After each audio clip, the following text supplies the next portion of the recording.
Тодруулгын ярилцлага үзэгч та бүхэндээ хүрж байна. Тэгэхээр манай өнөөдрийн тодруулгын ярилцлаганд Дархан ус компани ерөнхий инженер дэд захирал буян дэлгэр оролцож байна. Ингээд танд энэ өдрийн мэндийг хүргэе. За сайн байна. Энэ өдрийн мэндийг хүргэе.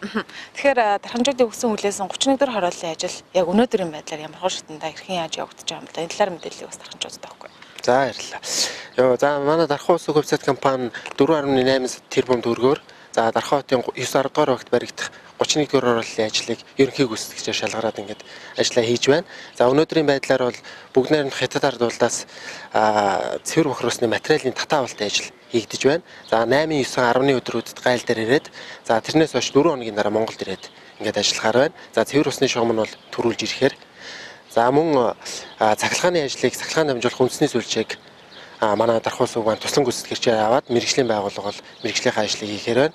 За хашаажуулалтын ажлыг болохоор судалгааны ажлуудыг хийгдэж байна. За өнөөдрийн байдлаар 31 дугаар хорооллын цэвэр усны огтлохоо авах цэгээс бол огтлохоог бол авсан. Аваад бол тэгшлэлтийн ажлууд хийгдсэн. За Дархан ус хувьцаат компанийн наривчлсан календарчин төлөлгөөгөө гаргаад машин техникийнхаа бэлэн байдлыг бол 100% хангацсан. За өнөөдөр гараад ажиллахад бол бэлэн. За ингээд хүлээлтийн байдалтай, материалын хүлээсэн байдалтай байна. За Геод гээд дархны Геодизийн компанитай бол одоо гэрээ байгуулад улаан шугамаа тавих, хатуу цэгүүдэд тавиулах ийм ажлыг бол хийлгэж байна. Тэр нь энэ 7 хоногт бол хатуу цэг тавих, улаан шугамд татах ажил хийгдэнэ. За Улаанбаатар хотын компрессор компанитай гэрээ байгуулад за Дархан хотын шинэ зам буюу одоо 9 дугаар багийн зам доогоор 48 м газар сүвлгээний ажил зам сэтлэхгүйгээр өрөмдөх ажлыг бол хийлгэхээр за энэ 7 хоногийн 5 дахь хагас сайн бүтэн сайн гэсэн 3 өдөр тухайн компани маань ирж ажиллахаар ингээд байж байна. За ингээд эх 7 хоногоос ерөнхийдөө ирчимжиж ажил маань явагдахаар ингээд төлөвлөгдөд байж байна өнөөдрийн байдлаар. Тэгэхээр яг хичнээн одоо машин техник, хичнээн хүний хүч бүрэлдэхүүнтэй одоо ажиллах юм байна. За нийтдээ нэг 40 орчим хүний бүрэлдэхүүнтэй. За энэ дээр 3 инженер техник ажиллаж 4 баригадын дарга. За цэвэр усны 2 бүтэн баригад, за бохиросны мөн 2 бүтэн баригад. За нийтдээ 3 экскаватор. За тэгээд нэг 10-аад техниктэйгээр ажиллахаар байна. Ковш, кран, майти кран, за ачааны сонсмол машинууд, усны тэрэгнүүд гэх мэт нэлээд олон техниктэй Дархан ус-ийн бүрэн техникийн хүчээр дээрэс нь за түрээсийн машин механизмуудыг бол хүндрэлтэй нөхцөл үүснэх нэмэлтээр авахар гэрээ байгуулсан бэлтгэл ажил хангаж байна. Тэгэхээр яг хугацааны хувьд за ажил яг өнөөдрөөс эхэллэж гэдэг юм уу те ингэх юм бол хэр хугацаанд одоо энэ ажил маань үргэлжлээд дуусах юм бэ? За бид нар ерөнхийдөө нэг 2 сарын хугацаанд тухайн ажлыг гүйцэтгэнэ гэж тооцож байгаа. Тухайн ажил маань нийтдээ 25,000 м буюу одоо 25 км орчим шугам баг. Энэ бол одоо маш их хэмжээний шугам гэсэн үг. За Дархан хот маань нийтдээ нэг 150 км цэвэр усны шугам олоогоор ороогдсон байж байгаа шүү дээ. Тэгэхээр тэрний одоо 25,000-ыг бид нэр одоо шинээр угсарахаар. За 700 гаруй үзэлгийн худгууд буюу инженерийн байгууламжууд байгуулахаар байна. За нийтдээ нэг 1000-аад хаалт арматурыг суйрлуулахаар байна.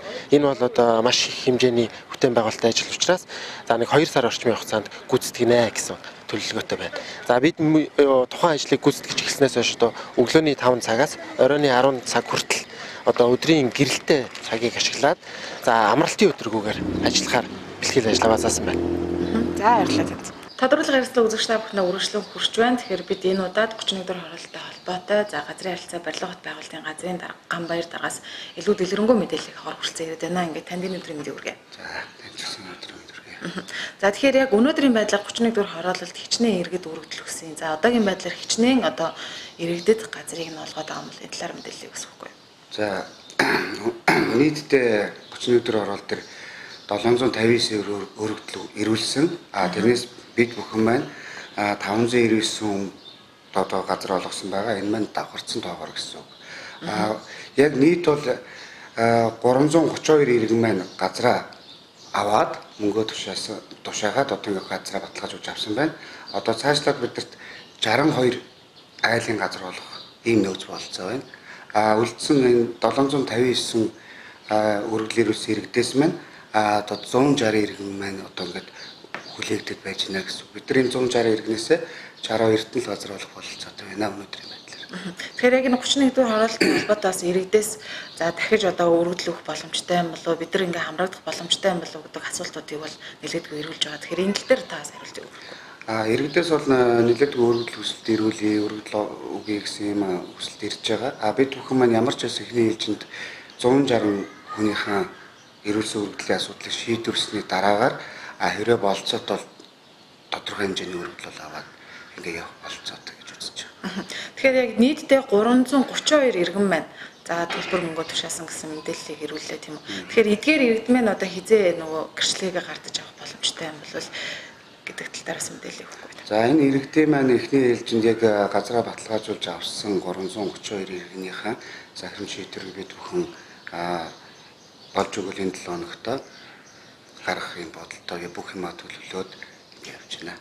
За баярлалаа танд.